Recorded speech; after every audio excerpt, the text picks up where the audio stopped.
Assalamualaikum warahmatullahi wabarakatuh.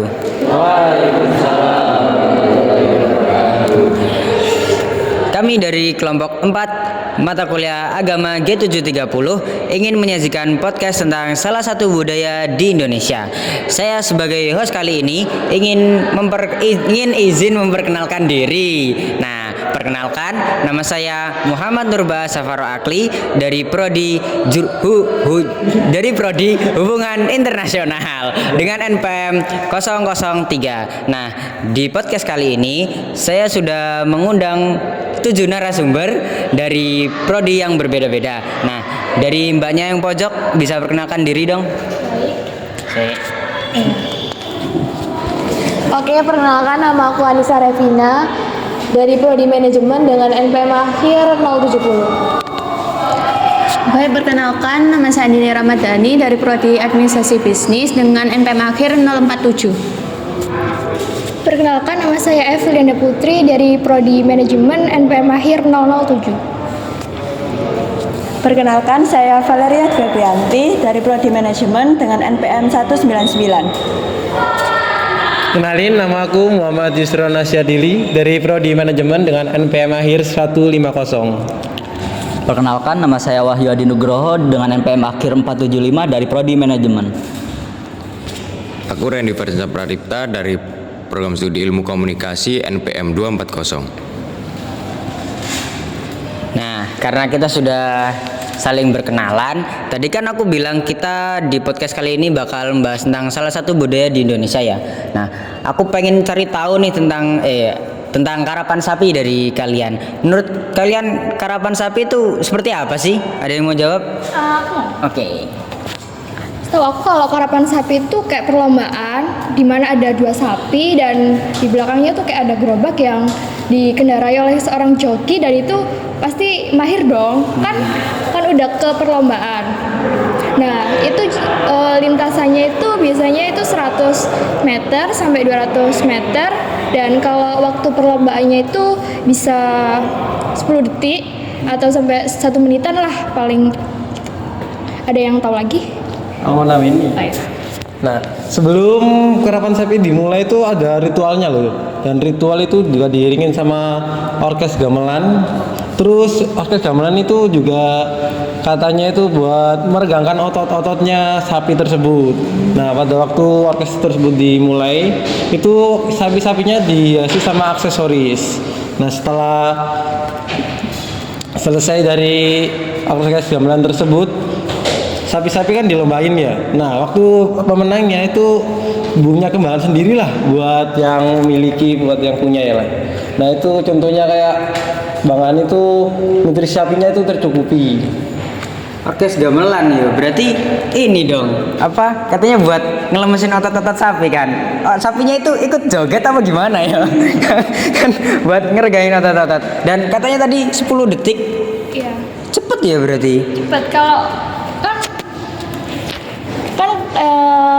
sebagian orang yang ikut perlombaan itu bukan ikut perlombaan itu saja, pasti ada sebelumnya itu pasti memiliki kayak pengalaman. Tentu di situ kalau semisal mereka kalah kan pasti mereka itu kayak apa ya kurangnya Evaluasi mandiri. Iya, evaluasi mandiri. Jadi kayak kedepannya itu pasti mereka ada kemajuan. Nah, itu kalau menurut saya yang sampai 10 detik itu udah mahir dan udah banyak ikut perlombaan sih. Nah, terus itu ya, kalau pemenangnya itu sapinya malah harganya makin tinggi loh. Pasti jualnya kan makin melangit. Nah, terus juga setahu aku sih ya, ada itulah penjoki itu yang masih anak-anak, masih kecil-kecil lah. Oh, berarti ini ya, bapaknya itu ngurusin sapinya, si anaknya buat lombanya gitu. Nah, bisa jadi kayak gitulah. Simbiosis mutualisme ya ternyata ya. Buat nerusin budayanya kan. Oke. Masuk.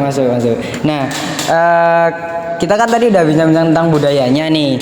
Nah, kalau dari segi budayanya mungkin ada gak sih nilai-nilai agama yang terkandung dalam budaya tersebut gitu? Ada yang bisa jelasin nggak? Aku dong. Oke.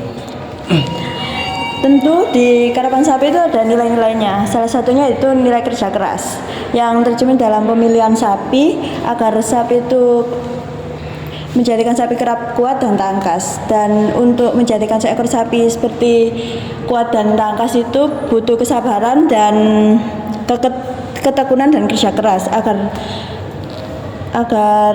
karapan sapi itu bisa menang dan juara. Ada lagi dong nilai yang lain. Nah, untuk nilai berikutnya itu ada nilai kerjasama. Kenapa sih harus kerjasama? Ya gimana ya? Kan chemistry antara penjoki dan sapi itu diperlukan. Masa sapinya agak mau dipaksa gitu, kan bisa dijatuhin atau gimana gitu. Ada lagi nggak yang mau nambahin? Itu ada nilai ketertiban. Nah, pastinya itu ada kayak giliran antrinya gitu. Jadi buat peserta yang mau ikut karapan sapi ini harus sabar untuk menunggu giliran sapi-sapinya yang akan dilombakan. Terus nanti kan yang nonton juga harus bisa menjaga tata tertib dan aturan-aturan yang ada. Ada lagi? Mungkin ada lagi. Oh, ada satu lagi ya. Nah, untuk yang terakhir itu ada nilai sportivitas. Nilai sportivitas ini tidak hanya dari sikap para pemain yang tidak berbuat curang saat berlangsungnya permainan, tetapi juga mau menerima kekalahan dengan lapang dada. Nilai-nilai ini tidak hanya penting dalam konteks karapan sapi, tetapi juga dapat diterapkan dalam kehidupan sehari-hari untuk membangun karakter yang baik dan etika yang kuat. Ternyata nggak sedikit ya nilai-nilai agamanya dalam budaya ini. Bagus. Oke. Aku pengen tanya satu lagi nih. Biasanya kan dalam apapun itu ada sisi gelap dan sisi terangnya. Nah, kalau tadi kan udah disebutkan sisi terangnya. Aku pengen mengorek sedikit dong tentang sisi gelapnya. Ada yang mau jawab nggak? Jadi dengan kasus yang banyak terjadi itu terkadang cara melatih sapi si penjoki ini dengan cara menyiksa sapi tersebut. Jadi kayak dia itu menyiksa atau menyakiti sapi biar dia itu sesuai dengan apa yang diminta oleh penjoki. Jadi kan sebenarnya kita dalam Islam kan tidak boleh ya untuk menyakiti antar sesama manusia maupun makhluk hidup. Jadi itu sisi gelapnya sih salah satunya. Ada yang bisa jawab lagi nggak? Aku tambahin ya. Pasti apa? Aku tambahin nih. Kalau perlombaan kan pasti ada judinya kan ya, main gelapnya lah. Bisa. Nah, kan orang sekarang mau uang cepet tapi berusahanya dikit. Menghalalkan segala cara. Benar. Dan juga ada itu pemain orang ketiga. Biasanya itu orang bayar jurinya buat ngalahin musuhnya itu tadi. Licik ya ternyata ya. Wah, pastilah. Nah, gitu teman-teman. Ternyata asik loh mempelajari budaya-budaya di Indonesia itu. Dan aku yakin nggak cuma budaya karapan sapi aja yang bisa yang asik kita pelajari. Mungkin sekian dari podcast kita kali ini. Saya sebagai host dan teman-teman sebagai narasumber izin undur diri. Wassalamualaikum warahmatullahi wabarakatuh.